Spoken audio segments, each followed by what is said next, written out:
Hello everyone, this is Danny back with Deep South Homestead. I want to take a moment. We've had a lot of questions asked about how we do things here on the farm. One of the things I want to show you is this grapevine I have here. This is not actually a grape, I'm sorry about that. It is a muscadine.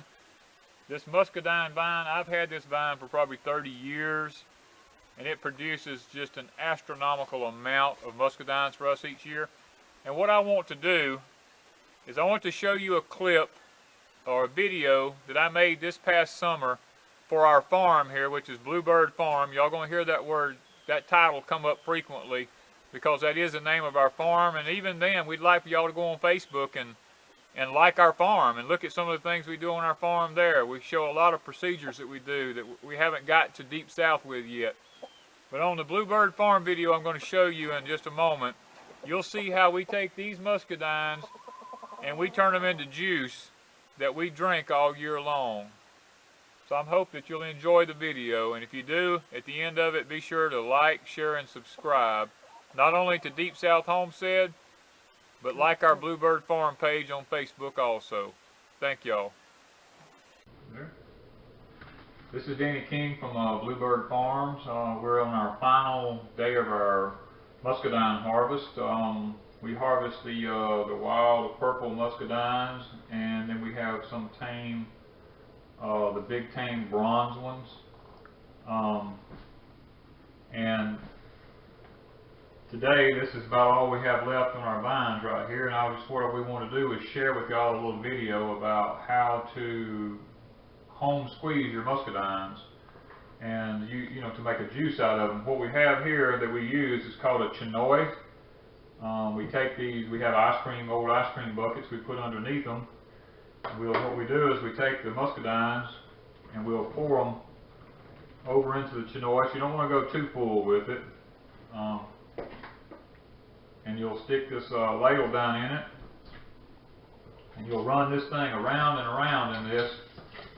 And as you do it, it squeezes the juice out of these muscadines. But for camera purposes right now, we're going to remove this and stick it to the side, and we're going to stick a little small pot underneath here to kind of just give you an idea about how this thing works and how the juice pours out of it. When you turn this handle round and round, the juice will continue to pour out of this as you mash these muscadines, and you'll end up with your juice. I'm going to set the big one back underneath it here. And it's a little time consuming, but if you've ever drank fresh squeezed muscadine juice, you'll know that it's absolutely worth every bit of the effort that you put into it. This is something we do every year on the farm here. We gather these and squeeze them, and then when we get through with the process, we'll put them in the deep freeze and freeze them in small containers. And throughout the winter time, we'll take one of these containers out every week, and that's what we'll drink for breakfast a lot of times in the mornings. Once you get all your hulls squeezed down and you've pressed out all that you can press out of it, you're going to want to have a little bucket set to the side here.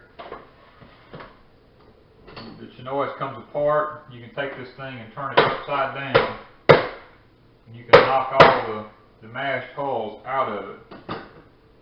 Now in this process, we're not going to do all those right now. There is a green foam that gets on top of this, and what you're going to want to do is take a spoon when you get through, and you're going to want to take this stuff off. It's kind of like if you ever made sugarcane syrup, it's the skinnings off of it. You want to be careful not to get too much of your juice. This is just one of the processes in doing this. Once you get all of the skimmings off of it, then you're going to want to take your juice and you're going to want we use a mason jar. You're going to want to pour it up into a mason jar, and you're going to want to put this in the refrigerator for about 24 hours. And after you poured it in the refrigerator had it in the refrigerator for like 24 hours, the next morning you're going to want to get it out. You're going to want to take a jelly bag. And one of the first things you want to do with a jelly bag, you want to take it and make sure that you wet it real good in some water. Because you don't want the juice, you don't want to use up a lot of your juice soaking up your jelly bag. And you're going to want to take a funnel. We have these little containers here, and we put the funnel in it. What we'll do is we'll take this jelly bag and we'll hold it over that funnel, and we'll pour the juice through it. The same purpose, same principle as making jelly. As a matter of fact, this juice can be used to make jelly once you get through with it. It's just that we choose to drink ours rather than making jelly out of it. And you'll see in the bottom of this jar, after it sits for 24 hours, the drugs out of this, or the pulp, will actually go to the bottom. And if you're real careful when you pour this, you can leave that stuff, most of it, in the bottom. And when you'll notice, because of the purple in the wild muscadines there, this juice it'll turn out to be a pink color. Now, you don't want to squeeze this jelly bag too hard, because if you squeeze it too hard, the pulp will have a tendency to want to push through this, and you won't get as clear of a drink. Now, you can see that this turns out to be a beautiful pink color. Once you get to this stage and you get it, you don't want to fill it all the way to the top, because when you put it in the freezer it will expand. You want to stop a little bit lower than the top, and once it's been in the freezer, it will look like this right here, frozen. And this here is about a quart. My wife and I will take, like I said, one of these out once a week, and we will let them thaw. And every morning we'll pour just a little bit in a glass, and that's what we'll drink with our breakfast in the morning here at Bluebird Farm. I